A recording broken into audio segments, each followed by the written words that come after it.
Welcome, everyone. This is the warm-up to our annual Energy Star Industrial Meeting in September. We have a focus in that meeting where we will be looking at information that many of you requested from having attended last year's in-person meeting in Orlando, Florida, where AI was the most requested topic for this year. We thought a warm-up would be a great idea, so let's advance the slides and I'll give you a bit more information. So the annual meeting held two presentations last year. One was a presentation on AI in the cement kiln management, and another was a presentation by Colgate-Palmolive, where machine learning and operator engagement and all of the things that Colgate-Palmolive is doing in those areas came to the fore, and people really liked those presentations and wanted to learn more. Our feedback from the annual meeting was by and far over 40 to 60 people said, more AI, we need to hear more about this. So we thought having a warm up on the topic would be a good way to get us ready for September. The agenda for the meeting in September is not all AI, however, I want to be clear. But we have the privilege today to have some national experts at the National Institute of Standards and Technology talk to us about the work they're doing in the industrial area around AI. We're going to hear from Michael Sharp and Serge Drozdov, who both are going to talk about examples they have seen, as well as a tool that they're formulating now and have for distribution. And then we'll have some time for questions. Next, please. So because we've got this idea that AI is something that you care about, we really want to focus in on how people can be thinking about it. A lot of people last year had more questions than answers. Most had not done much with it. So we think that getting started and learning about where industry is using it and how it's helping would be a good idea. The presentation from the cement company last year said that based on the use of the technology and managing their kiln at one of their plants, they had a 6 to 7% energy savings. That's a big deal. So we're going to learn more about how industry is using it, where it might be helpful, and when it's not helpful. That's also important. Next, please. Our annual meeting, if you have not registered and you want to, I'd encourage you to because we'd like to see you there, is September 23rd to the 24th in Nashville. This is the annual Energy Star Industrial Meeting. As a participant with Energy Star through our focuses, or as a partner, or working with us in this program, you're going to hear other partners like yourselves give presentations on energy management.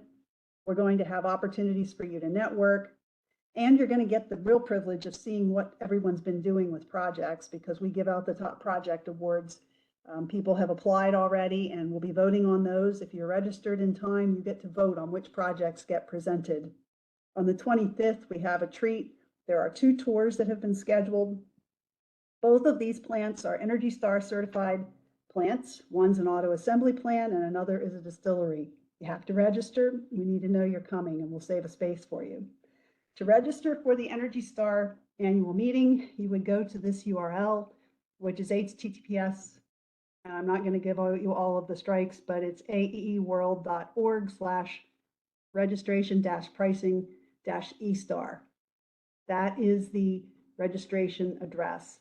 And it's $230 to attend our meeting. We have to charge because we offer food at the meeting and we can't pay for that for you. So sorry about that, but it's a small price to pay for a really good technical meeting. Next, please. All right, so that's where we are with the meeting. That's why we're here today. I'd like to introduce our first speaker moving forward in our slides. Dr. Michael Sharp is a reliability engineer at the National Institute of Standards and Technology. He's in the Washington, D.C. area out of Gaithersburg, Maryland. He has received 3 degrees from the University of Tennessee in Knoxville in nuclear engineering, but he has a special interest in signal analytics, machine learning, AI, optimization, and natural language processing.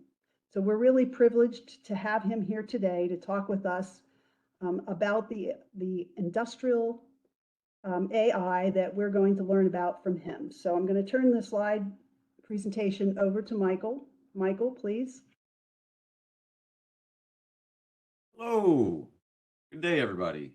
And just to prove I am a real person, I will momentarily pop on screen. Hey, I'm that guy in that picture. Same shirt. Um, Today's talk is going to be beyond industrial AI, path to actionable intelligence. I've aimed this talk at a very high level. Hopefully, whether or not you are an expert in AI or an absolute novice, never heard of anything, you'll get something out of this. This is more agnostic to application. I have plenty of application stories. If you like, we can do those in Q&A at the end. But the main part of this talk is just to give you a flavor of some of the ways that AI is really good, but also maybe not as good as it could be. And things that you, a consumer of AI, can do to investigate that. A lot of our work over at NIST is measurement science, and right now there's not a whole lot of good practical ways to measure AI. All right, so this is a standard disclaimer. Anything I mention is not necessarily the official stance or endorsed by, etc., etc.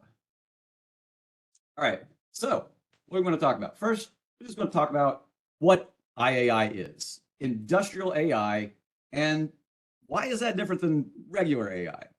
I'll talk a little bit about the state of the development of it, where it's really working, where it's not, and then hopefully the part that you all will find most useful is the lessons learned.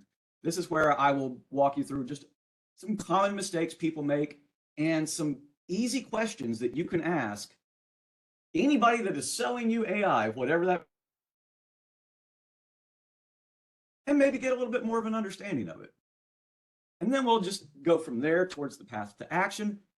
What kind of AI do you need? And then we'll look at maybe, I don't know if you all have any developers out there, but if you do, what should you do? All right. Hey, So Michael, first you're off, cutting off a little bit. uh-oh. Let me switch around here. Is this better? Yep. Perfect. All right. So how does information become intelligence? First, we start with a system, an environment. We observe it. We gain data. That is our information that we will then build knowledge out of, start detecting patterns, add context, generate rules, and suddenly that intelligence can lead to a decision. These are, in some path, the way that we get from our environment to the lovely, wonderful beings we are. I keep pressing the wrong button. All right, so where does industrial AI fit into this? Yes, it is artificial intelligence, just like you think. Maybe not if you're thinking Skynet, but in the wacky filters that turn you into cats, yeah, actually, it's the same math. There's nothing significantly mechanically different. It's just different applications of the same tools. But those applications actually come with some benefits as well as restrictions. So I often get asked, is it machine learning?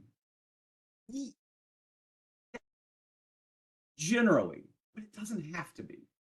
There are many cases where just a static system, an expert learner, is still artificial intelligence. A very simplistic version of this is the thermostat in your home. Is the temperature above where I want it to be? Do this action. Is it below where I want to be? Do this action. That is an expert system. That is an intelligent system in the strictest definition. And to date, my house has not asked me for any paychecks, so it is artificial. It's not a sentient being. And then the most important question I get all the time is, will AI in any flavor replace human operators? In nearly every case, the answer is no.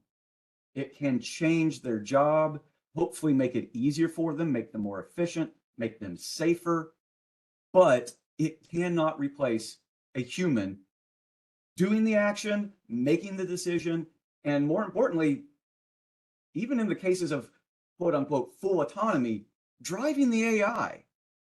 AIs are not anything other than a very fancy tool. And without someone to use them, they don't work. So what distinguishes it? I'm going to speed up just a touch here, but Broadly, there are three concepts that I assert distinguishes industrial AI from just everyday AI.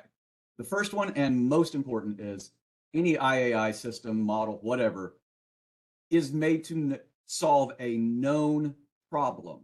It must provide some explicit benefit or we wouldn't do it. It costs money, it takes time, resources, and if we're not really sure what we're getting out of it, we're not going to do it. No one will invest in a long-term maybe.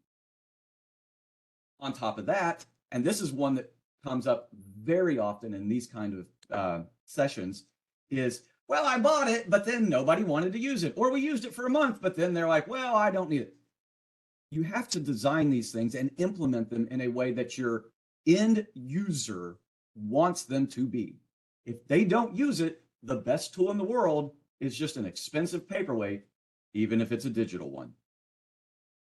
And making these things, creating them, implementing them, this is more of a philosophical assertion that nobody's disagreed with me, but also I don't see it out there very often, is all of the justifications should be made in the context of the application.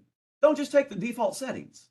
Default settings are great for non-industrial applications. And I can talk about why later, but the easy answer is default settings are made for the bulk of problems and industry lives in the edge cases. So the bulk of problems isn't the solution we want here. Some of the unique challenges here, we have years of domain experience, which is fantastic.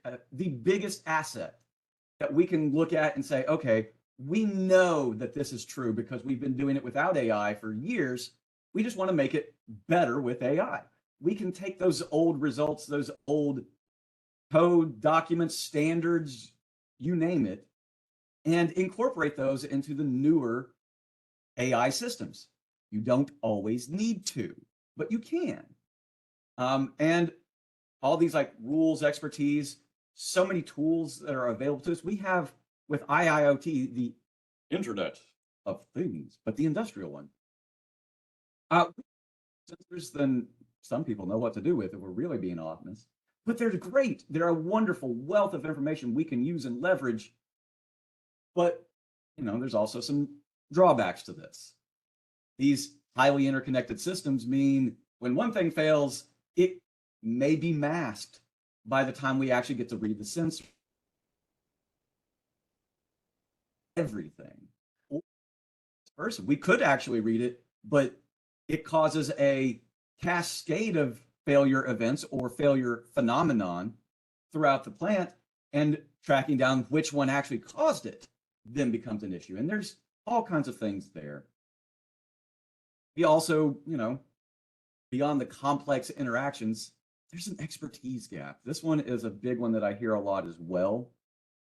SMEs, small, medium-sized enterprises, do not have the expertise on hand to interpret these things, to troubleshoot them. Even if they buy a out-of-the-box product, nothing works forever. Tools need to be maintained, and either you pay a lot for a subscription service or you make one yourself and hope for the best. It's difficult if you do not have on-hand experts that can answer these questions for you. So I've already hinted at this, but no single tool can do everything. So how do you pick? How do you know which one to look for? First off, there are, you should be aware, lots of different types of AI models. I already said the wide range, things from what most people would think of as AI, deep neural networks, complex, generative, chat GPT type things, down to the very simplistic limit checkers and any control theorists out there, PID controls. These are closed form, rules-based, sometimes even just if-then statements. But those are still decision-making and fall under these categories. And sometimes the if-then decision-making is fine. Sure, I could make a deep neural network to predict when to turn on and off my AC unit, But why? There's no added benefit there. It's just added complexity for the exact same result. So think about what your actual application is, and if there's any assumptions or assets that can be leveraged there.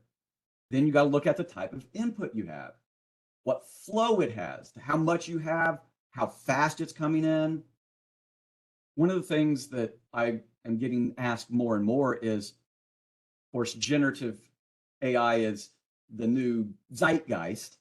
And they ask, oh, is there a place for that in industry? Yes, I assert there absolutely is, especially in the world of decision support. However, when it comes to decision making, I am going to stand very firmly on this. Please don't just blindly take anything that the generative AI say.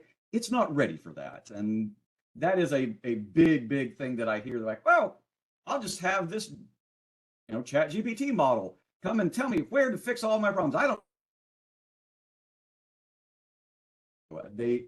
There are many problems with that, and I don't think this is the right venue to go too deep into them, but that is a consideration. You need to ask yourself, what am I really wanting here? Am I just asking for a little bit of help in guiding my decisions, or do I want it to be smart enough to do something on its own?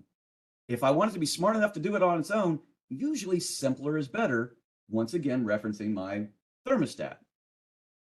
And of course, this is kind of the end user philosophy, but also it's well, that's just good enough philosophy. What do I really need? Do I need to know that the third inner race ball bearing has a 2 mil crack in it? Or do I just need to know that the bearing's bad? Don't go deeper than you need to. Don't get again, simpler can be better. You don't get a complex system if you don't need it. Look at what you really need. And then, can't stress this last one enough.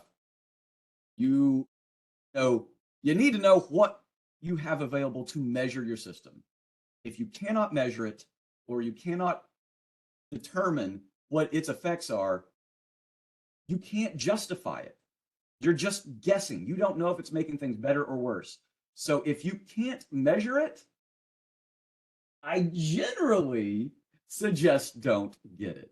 And I'll talk a little bit about what measuring it means. I don't necessarily mean you need an on-hand person to understand all the ins and outs of the matrix multipliers, but you need to be able to observe what effect it has on your system. All right, so broadly, there's a lot more categories in this. I'm just pushing this here to show that there are different types, and some models work better than others. If you're doing information discovery, language processing is great, augmented reality, sometimes some clustering algorithms, system evaluations, you might need similar, but you also want some predictive models, maybe some reinforcement learning. You can do design through optimization, predictive exploration, image processing. And another newer one that's coming out, especially with the chat GPTs, is knowledge transfer. If you are familiar with technical knowledge transfer amongst models, that's not what I'm talking about. I mean the idea of I hate to say brain drain, but I hear it, as industries are losing more veteran personnel, there is knowledge lost. They don't always have these things well documented or written down. And AI can actually help capture that in a way that is non-intrusive and also sometimes, not always, but much more gentle and the person themselves could not put into words. Why do you know that that machine's going bad? Well, it sounds bad. What does that mean? And sometimes, again, there's lots of stars associated with this one, but conceptually it's there and it is working already. So, all right, so let's talk about some stories. One of the places, information discovery. This one is one I personally worked on. Fairly simplistic language processing. If you just went through and said, hey, we have all of these maintenance reports and all of these maintenance requests, surely to goodness, we can figure out what our problem assets are. What are we fixing the most? What's causing us the most money? Et cetera, et cetera. And they did that. They just took and very naively dumped all of their stuff and looked for what the most common word was and said, well, this word is mentioned the most often. Therefore, our biggest thing is, and I believe it was an engine they had identified. Turns out that this was not a pre-scripted form that everybody was filling out. They were just free-form text and right with misspellings, jargon, different abbreviations. And actually, the only reason engine came up as the biggest problem, it was a specific engine, was because that specific engine had a very specific name. And all the other ones were just referred to by abbreviations, you know. I mean, bottom corner here, SP number 6, that kind of thing. And with a little bit of language processing, well, I won't go through the mechanics, but a little bit of language processing, we were able to identify that misspellings, different identification things, different jargon, we could group those together into what a human would process, concepts. Like, oh, these are all really talking about the same thing, and then do that same what is the problem area analysis, and boom, we actually came out with it was a oil line leaking. And again, not super amazing stuff, but it's something they didn't know, and it's something that is easy to implement. Another one, this is more condition monitoring. I'm running a little behind schedule. I got off on a tangent. So the big thing here is it is hard to monitor robots, especially if you do not have access to the OEM, like signals on the inside. But some of these off-the-shelf and bespoke solutions can be adapted to do even complex. This one was a auto error change request in your design. If you are designing a product, if anybody is familiar with errors change requests, they are time consuming and very costly from a human hour standpoint. We can use AI to accelerate that by providing a fleet of possible solutions just automatically. You don't have to go through everybody, just say, hey, this is a thing that the AI thinks will work. Do you agree? Click yes or click no to fix it yourself. Boom. This one is a really fun one. It is augmented reality. For technical reasons, it is still very difficult to do overlays on metal. It's the glare. The glare messes with some of the algorithms. We're getting better at that, and that's what this is. It's a whole thing where you can walk around with Google Glass or similar, and imagine you're sending a maintenance personnel out to fix something who's never done it before. Right there in his phone, in his glasses, where he can take a picture and see our little arrows pointing to exactly what nut needs to be tightened, what valve needs to be switched. All right, I want to talk a little bit here on where things could look better than they are. So all of these, disclaimer, are real examples from the real world. And they sound kind of ridiculous after I talk about them, but that's because I've presented them this way. I promise when these were done by experts that just missed the obvious, because AI is spooky and scary and maybe magic. I don't know, but I can't understand it.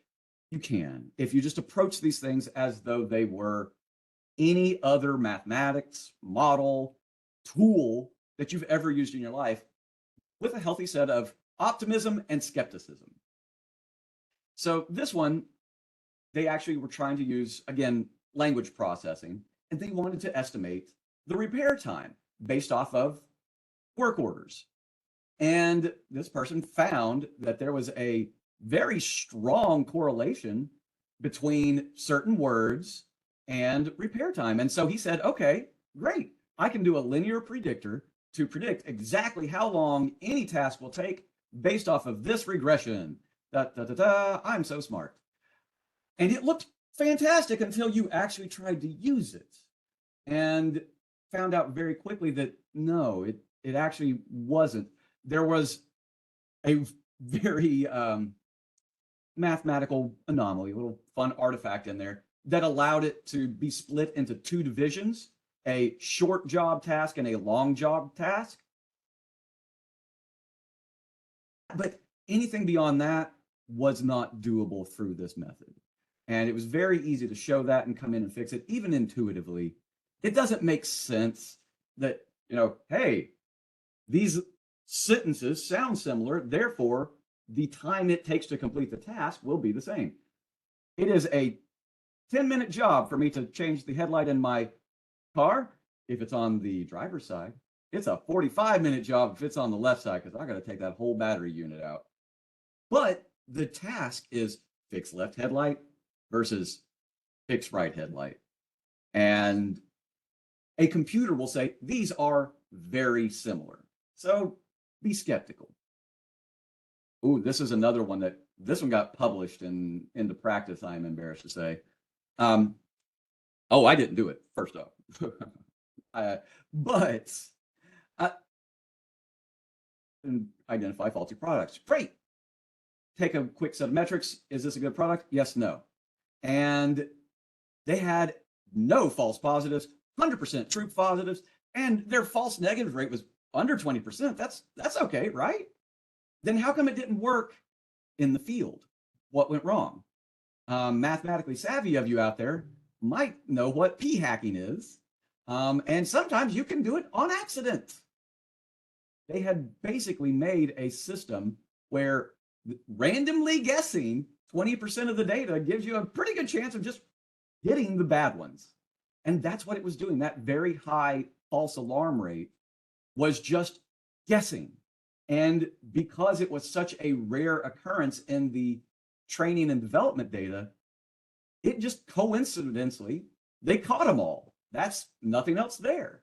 And there are some math tricks to fix this, but I'm like this one, other than to say, always check that generalizability.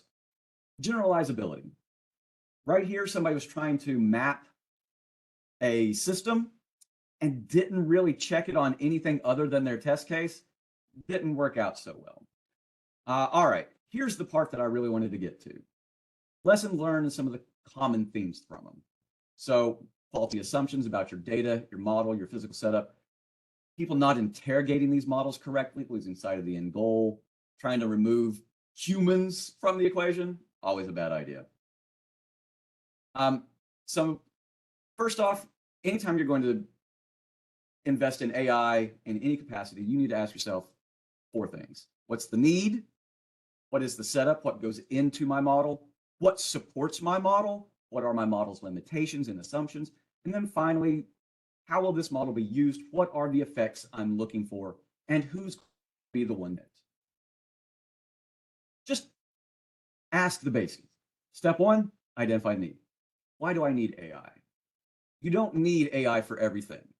And maybe a simpler AI is better than a more complicated one. Don't just apply AI because of hype. That's all there is to it.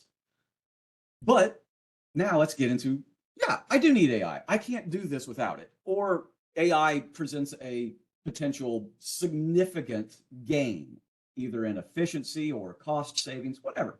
I'm convinced I need it. Well, has it been proven in my domain? Just because Facebook uses this technology to do ABC, you're not Facebook.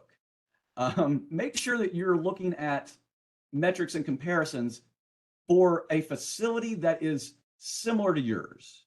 And make sure that if it has already been pre-trained, that the data that it was done with is appropriate to your task. Just because, even if it's a similar setup over at, I don't know, competitor X, if they don't have the same data streams as you, yours may not work as well, or it may work better, but you need to know these things. And then this gets into what the data should actually be. It needs to provide sufficient coverage and characterization. And I can and would give an entire class on that sentence alone. but we don't have that kind of time today. So the next thing you need to do is inspect the model. Is it actually optimizing for what I think it is? Also, a lot of these questions, people tell me, well, I'm not an expert. I can't ask that. I don't understand how to do this or how to find that out. That is fine. Just thinking through asking these, sometimes asking the person and them saying, I don't know, is informative. It can say, well, I don't know that. So you can be cognizant of, we don't really know if this is doing the thing I think it is, or if it has whatever. Asking the questions is as important as the answers. Ask why it stopped training. Why did it exit? What are, for this crew, I think the most important one is ask, well, are there any model assumptions? What are they? And are we, violating any of them?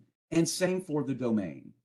I assume that temperature fluctuates on this scale and no more. Therefore, I've set my model to go from 0 to 10 degrees. Well, I actually am operating from 10 to 100 degrees. That's not going to work, is it? That's a really simple and really contrived example, but sometimes these are the kind of very obvious violations that are set up. I have a very nonlinear system and I'm modeling it with a linear model kind of things. Always inspect the output. Are the relationships being captured sensible? Do they make sense? Is there a chance of overfitting? Any results that look too good probably are. If it does, this is a rule and I will stand by this. If anybody claims that it works 100% of the time for 100% of the cases, they are either lying or have not properly tested the model. I have never, ever seen any model that works perfect on everything. Even my thermostat, to call back to a fun little reference. And then lastly, this one is also a big one. No single performance metric can tell you everything. You need to look at a bunch of them. And if you don't understand what that metric means, keep asking. Because if I tell you the F score is, I don't know, 2.5, is that good? Is that bad? Is that even a real number for that metric? If you don't know, do not accept that metric. My strong recommendation is don't ask for algorithmic metrics like convergence, accuracy, recall, precision. Those are great. Ask for what would that mean in my system? Because 98% accuracy sounds fantastic, except that my tolerance is such that I can only allow by regulation 0.01% non-compliance coming out. So that 2% ain't so good anymore. Ask what it means for us. And false alarm rates often mean more personnel for going out and checking things. So if I have a high false alarm, what is that actually going to do? Even if everything else is great, ask these questions. I know I am speeding through this, but if you want to take anything from this, screenshot this, download this slide right here, you should hand out to any and all of the people that you have on staff that manage, design, develop, or even are curious about AI models. All right, I'm going to go real fast through this next section because I don't think it's as relevant as I thought it was. Check what level of automation you want. There is a wide range, and we're getting better at full autonomy, but full autonomy is still something that should be used judiciously only. And in my opinion, very simplistic circumstances.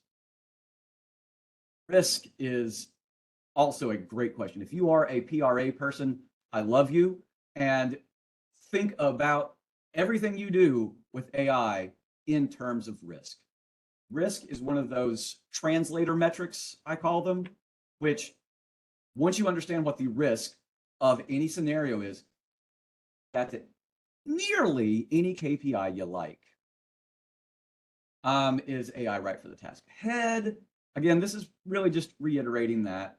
Look at what your risks are. What's the potential gain? What are the potential losses?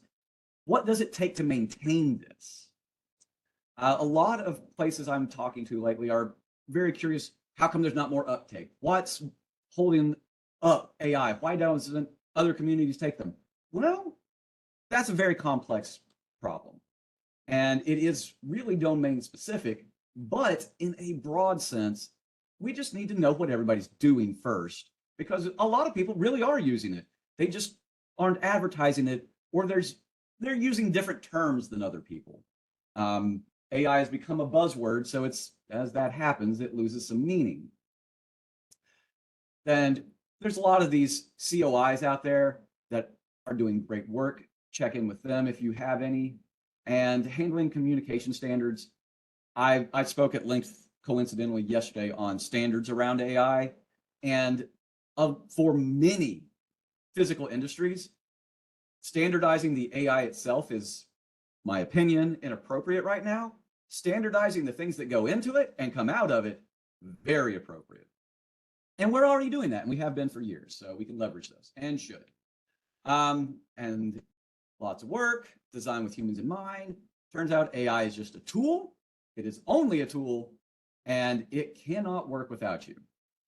So that's me. That's a picture of me again. And this is Serge, who will not be speaking just yet. Sorry, Serge. He is a wonderful person. Hey, look, there he is.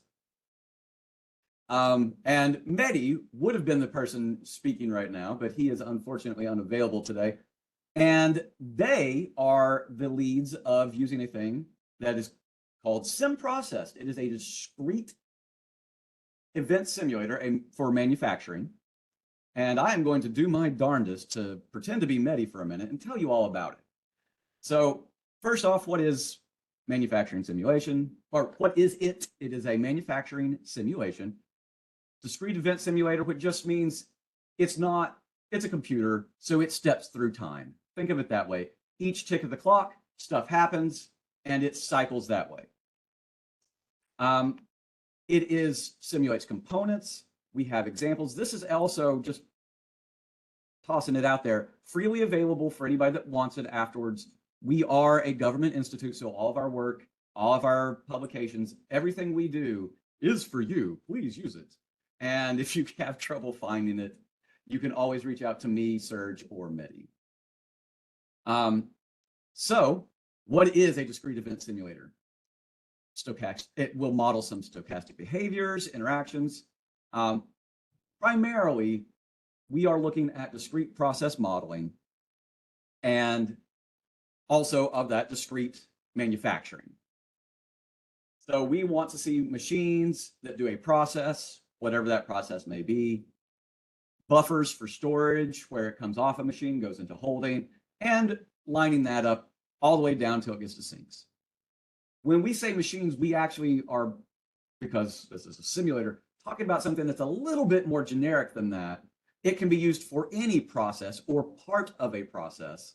But today, just to keep things simple, we're just going to assume it's a full machine, and that full machine does a process. It mills this feature, it mixes this reactor, it does this one thing, and then there is a time associated with that thing and a quality output. All right, so some of the possible applications for this are looking at new design layouts, evaluating production improvements, checking impact from different maintenance policies or control policies. Basically, you get to test drive a whole bunch of different scenarios and assets within this environment without ever buying them or implementing them, as the case may be. And this can include, and the reason we started into this was so that you could test an AI, condition monitoring system specifically, but any artificial intelligence agent could be connected here just like a regular system. And you won't get a high fidelity. This isn't supposed to be a high fidelity simulator. It's very quick and dirty, but that's the idea, is you can get a quick and dirty estimation of how something will affect your system just with very minimum coding. And we're also going to be working with GUIs very soon, so stay tuned. Benefits of this: rapid model simulation, so you don't have to go do long testing. It is free, so you don't have to necessarily hire someone else. You can plug in any KPI you want, change around physical layouts, resource lockout, all kinds of fun things there. This is not ever going to be as accurate as real world testing. No simulation will be. And honestly, not everybody's going to need this. Especially in simpler lines, you can do this just with math, just straight math. I know that sounds silly, but sometimes that's better. You don't need that. But another asset to this is if you don't have somebody that does the math, as long as you have somebody that understands the childlike connection of the process, you can still test this. So it's nice. It's handy. There are, of course, plenty of alternatives. We are not the only one out there. I'm not going to go through this too much, but they are out there and they all have pros and cons. The big one for off-the-shelf products, they are great, they are technical, they are maintained, they are expensive, and be careful, they're not standardized, so you may fall into vendor lock. And if you don't know what the problem of vendor lock is, consider yourself lucky. But what we have now is really built on top of several iterations and several generations of a similar concept. So there are three. Oh, this is actually a slide about digital twins. That is a lovely buzzword, and I'm not going to focus on it right now. If you've heard it, we are not making a digital twin here. This is just a simulator. It does not necessarily connect to any physical system. It could, but that requires a bit beyond our scope. And if you want to talk about digital twins, please wait for Mehdi. No, I will be happy to field those questions. Now, I am going to turn this over to my esteemed comrade. Serge, you are now a presenter. Take it away. Thank you, Michael. Yeah, I'm going to be here to talk about our open source Python package for simulating manufacturing systems, manufacturing environments, production processes, and such. And again, yeah, it's free, it's open source, so the code can be viewed, downloaded, modified for your unique needs, and extended more. And it is available on GitHub, the following link. And the second link there is for additional online documentation, where there's more explanation about how it works, the idea behind it, how to use it correctly. And it also includes the code, includes a lot of examples example setups for how each component can be used and set up. I'm going to talk about some of it in a very general way. But yes, it's in process. So it is used for manufacturing. The other use case, like Michael mentioned, is within academia. So for research, it is very useful for testing different theories, approaches, testing condition monitoring systems and such. For manufacturing, we are aiming more for small to medium sized manufacturing companies, where a bigger company probably has the money and the time and the manpower to invest in a full-fledged system and use other product company, other simulators that are more precise. So I'll describe about some of the components. So the idea behind some process is first you will create a model of your environment the way it is now, and you'll be able to, and then you'll have to test that environment to make sure that the model is correct as it is before you start making changes and seeing how they affect your results. Well, when you're building a model, you're going to have some components. So there's this group of components that are devices, which are components that can receive parts and send parts to other devices. So we have source that goes at the beginning. It produces parts periodically, represents some sort of a supply or outside input into what you're modeling. And then you have the sink, which on the other end is at the end of the manufacturing process, and it collects the parts and does not send them anywhere else. So after the simulation has finished, you can review the data there, the status of the parts. And we have the machine device. This can receive a part, perform some sort of a process before sending the part on to the next device. There's a configuration like cycle time, which is how long it'll take to process that part. And this can be either a static number or it can be modified per part. So you could make it dependent on what the part is, or you can just give it a random distribution in whichever way you want. And so SimProcess is designed to be very modular so that it's kind of easy to hook into it and add additional processes. And one of those is the actual processing of the parts. It is done with callbacks. So by default, the machine doesn't perform anything on the part that it's doing. It just takes time and passes it on. But as an example here, very simple example, you can, for example, set part quality to 100, whatever that means, if that's appropriate. Or you can put any other logic in there. And that would happen when the part gets processed. Another component we have is buffers. So they receive parts and send them forward. But unlike machines, which can only hold one part at a time, buffers can hold up to a capacity number of items. And then there's going to some other devices like decision gate, part batcher, and I believe there's even more. And there should be examples for all of them in the code. So there are some components that are not devices. We, of course, have the parts, which represent some discrete piece that's moving through your process, through your manufacturing line. They have certain properties like the value, if you want to use that, which represents monetary value, quality, or you can add any other properties to it that you want to track, weight, things like that.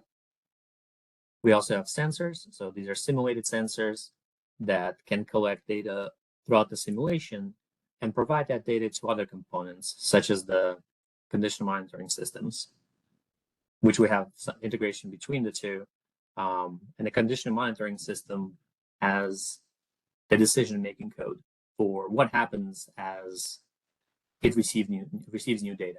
So whether it requests maintenance, shuts down machines, or whatever else, that sort of logic goes in there. And this is where industrial artificial intelligence, how that would be integrated into SimProcess using this component. So we do also have a maintainer. It allows queuing up of work orders or maintenance requests, has a limited capacity, which you set up when you initialize it. And you can create work orders for it, as we do an example on the bottom here. So we provided a target, which is the device, for example, that is to be maintained, the tag, which defines what kind of work needs to be done.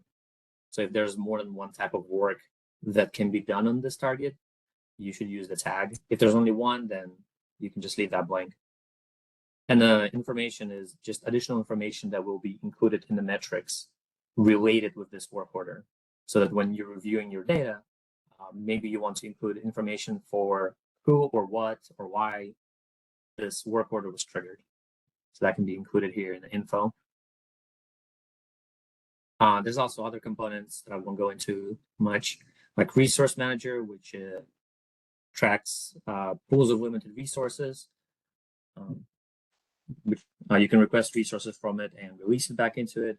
Action Scheduler, which can perform periodic tasks or one-time events. You would use Action Schedule for that.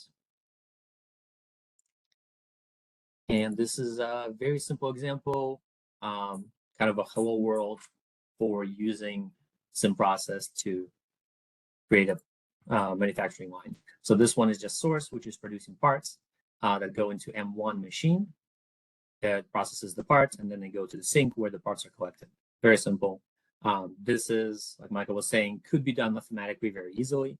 You probably don't need a simulation for something this simple. But once you reach several, like tens of devices, and then you put in maintenance, performance, variable cycle times, it gets much more complicated to do it mathematically. And that's where you would want to use a simulator. But in this example, so we first define the system, which is just a requirement for some process. Then we have one line for creating the source. We give it the sample part, so it's going to be producing those, and the cycle time, 1 minute. Then we define a machine, and we say that the upstream is the source. And this means that machine can receive parts from the source. So it kind of draws that path between them. And the machine also has a cycle time of 1 minute in here. And then we just create a sink that can get parts from M1 machine and just stores them. And then the last line here is to run the simulation for 100 minutes.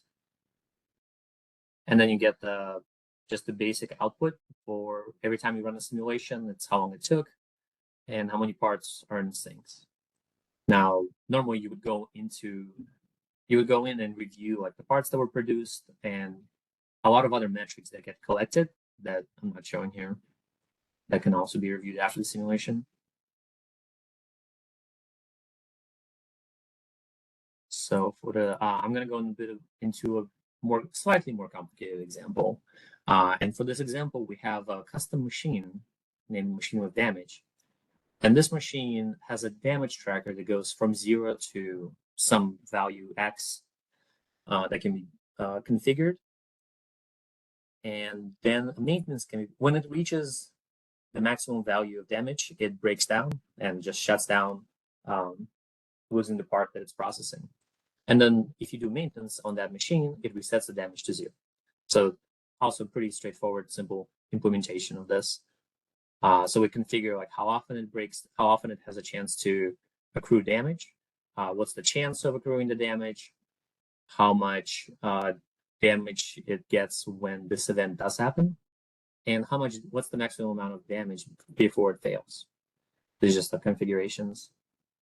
And when you create a work order for it, again, the maintenance it takes a constant amount of time for this. So you could also vary that. You could also define that as a function because maintenance, it's never consistent. It could be like 1 to 2 hours. So you could add that in here. But this is the machine I'm going to be using for the next example, which is an optimization example where we have the source and then we have 5 machines in parallel that are all this machine with damage. And they're all producing parts that go to the sink. This example is available in the file, maintenance optimization. And so each of these machines degrades over time at different rates. And another part here is that as each machine accrues damage, the parts they produce are lower and lower quality. So the more damage, the lower quality of the part. And we simulate, and we're going to run this example with multiple times. And each time we run it, we're going to vary the damage threshold before we request maintenance. So we're going to go from as soon as there's any damage in the machine, we're going to request maintenance to wait until this machine breaks down and then request maintenance for it.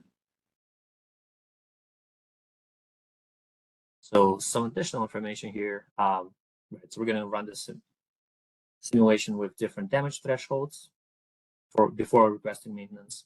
We're going to run a simulation 10 times, 1 week for each of those runs. That's the duration, simulated duration. The machines are configured to fail at 5 damage. And they're gonna, And for this example, we're gonna say that the acceptable part quality, which for my example goes from 0 to 1, acceptable part quality is 0.9 or higher. Anything below that is unacceptably low quality. And so after running all this, we get results like this. So on the left side here, we have on the x-axis the damage threshold before we request maintenance. And the y-axis is number of parts produced. So we can see that the less maintenance we request, basically the longer we wait before fixing the machine, the more parts we produce because machines spend less time in downtime. That makes sense. That's the blue line. The green line is parts that are quality of 0.90 or higher. So if we're only looking at those parts, we can see that it peaks at about damage threshold of 2. So if we request maintenance after 2 damage on each machine, that produces the most high quality parts. So probably that's what you would want to pick. Then but then you might also look at the low quality parts, which is the red line, because this represents wasted material, wasted time, environmental impact, a lot of negatives that can come from that. And so if you look at also the low quality parts, you might decide to do even more maintenance. So you're going to produce less high quality parts, but also less low quality parts. And on the right side, I just have kind of a average part quality for all parts, which of course drops the less maintenance you do. And you can even see a small drop in high quality parts, the less maintenance you do, but it's less than 1%. Probably not impactful, but it might be. And I'm gonna hand it over back to Michael for the next part. Did you miss me? All right. So wrapping this up, we're going to go through another real quick simulation study, just a quick study, and then we'll do some questions at the end. And I hope I already got one question on deck, but hopefully I'm going to encourage you all to ask me all kinds of provocative questions. So motivator, leveraging AI for manufacturers. This was a small, medium manufacturers. They're wary of wide-scale tool deployment. Honestly, a lot of it is driven by many of those things I spoke of earlier. Fear that they won't actually get the returns that are promised, not like a lot of unfamiliarity with AI in general in-house, lack of assets and infrastructure to support it. They're wary, understandably. And we are very much interested in SMEs because it turns out most of US manufacturers are considered a small to medium-sized enterprise. And they just don't have anyone on hand that understands these things. As technical experts, users, probably, but not as like a in-depth, well, the thing over here says that it's not convolving. What does that mean? Well, first off, it doesn't mean anything, and why did it say that? But those kind of experts. And also, one of the things that we are working on is it's hard for them to justify any tool purchase. It's hard to justify any large purchase that does not show returns on a 1-quarter timeline. That fiscal year is the biggest limiter, in my opinion, to any kind of technological progression in physical industry. That is not the topic of the day, but I have thoughts. So, leveraging AI-driven condition monitoring for manufacturing. So, what are they going to do here? We're going to provide value in form of mitigated risk from process failures and defects. We would like to be able to justify the use of these CMSs on one particular asset or more. We would like to be able to verify that we are in fact decreasing maintenance cost and increasing production. We are wanting to be able to put a number on that. And that number might be throughput, or it might be dollars and cents. It might be uptime. It might be availability. It doesn't really matter. We can plug and play whatever KPI we want. And we also can get associated uncertainties with them. There are some challenges with implementing a CMS-enabled maintenance strategy. Ideally, you would like to prevent any negative actions. That's the whole idea of maintenance. So if you do it too often, that's bad. Value comes from unwanted scenarios. What this really means is a CMS is one of those things that does not show direct value. It only shows value in what it did not do or what it prevented you from doing. You do less maintenance, you save money. That's the point. But how do I know it was going to break anyway? That's not always as intuitive. There are definitely ways, but it's not always intuitive how to do that. And a lot of these CMSs, the decision logic inside of them is proprietary or obfuscated through mathematicals. And that also makes it difficult because, okay, well, it says to do maintenance. I guess we should do maintenance. Did we really need to? I sent Larry over there. He fixed it. He didn't see anything wrong with it. He said it was just, a little oil. Did we really need to? We don't know what's going on inside, and that makes people hesitate. And then the third one is, well, I jumped ahead, but the lack of evaluation procedures or standards for these things.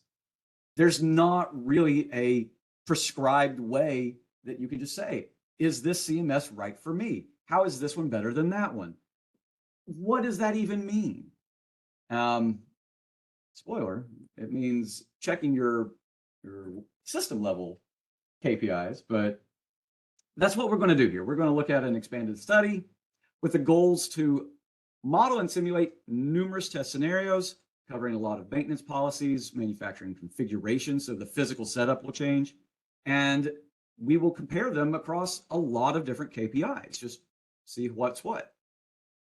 And let's not go too deep into this. What you need to know is as the simulation runs, a part gains quality and a machine over time will lose health.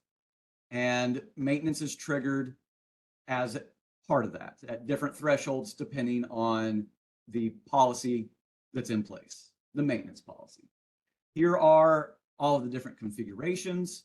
Again, don't stress too much, but these could all be very gross recreations of elemental units within a system. So maybe these are interchangeable, maybe they're not. But for right now, we just want to know which one's the best one for us, for our use case. Should we have a full serial, full parallel, somewhere in between, added buffers? What gives us the best KPIs? The maintenance policies that we are going to be looking at are just corrective, worst case scenario. Once it breaks, go fix it. Preventative on a time-based thing, this is what most SMEs do. It is great. It's wonderful. It's the way you change the oil in your car usually.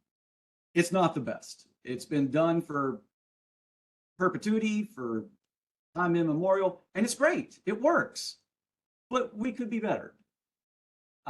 And good rule of thumb we like to practice, always look at the best and worst case. If corrective is the worst case, this one here is the absolute perfect monitoring case.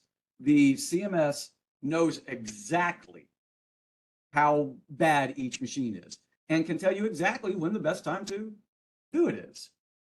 That is not a realistic scenario, but knowing that hypothetical can give us scale for measuring the others. Say, oh, okay, well, if that's the best it could be in a fantasy dream world, well, this one over here is kind of close to that. So actually, we're probably pretty good, or not. If you have those bounding best, useful in scaling and evaluating how good a given scenario is. And I think I got off topic there, but here's the results. So we have all these performance indicators and all of these scenarios and all of these numbers, and what does it mean? Which one's the best? That's actually what we're showing here. Is it's not as clear cut as that. There is no objective best. If you are so inclined, you can go through this and look and say, hey, the mean product quality, I want that to be high. So 72 is the best. That means that configuration 2, policy 3 is the best, right? Well, if I want to have the most parts produced, it's not. In fact, C4P2 is if I want the most parts produced, and on down the line. And we can get these numbers through these simulations, and then you need a person to come in and say, well, these are our most important goals, so we should do this, or this is the trade-off. This is the kind of output that you would expect to hand to somebody that is doing these, investment analyses, risk analyses, etc., and further up, make that decision. Mehdi had some final thoughts here. Some processed. We are always adding more device types. We are going to add groups of devices using multiple processing cores. I think Surge is on that now. And graphical user interface, we're going to do that. It's already up and in the prototype phase, and hopefully in the next 6 to 12 months, we'll get a first release on that. But I'm not going to promise anything that Serge isn't going to promise. So that's it. And thank you for coming. Please, please, please, please ask me some questions.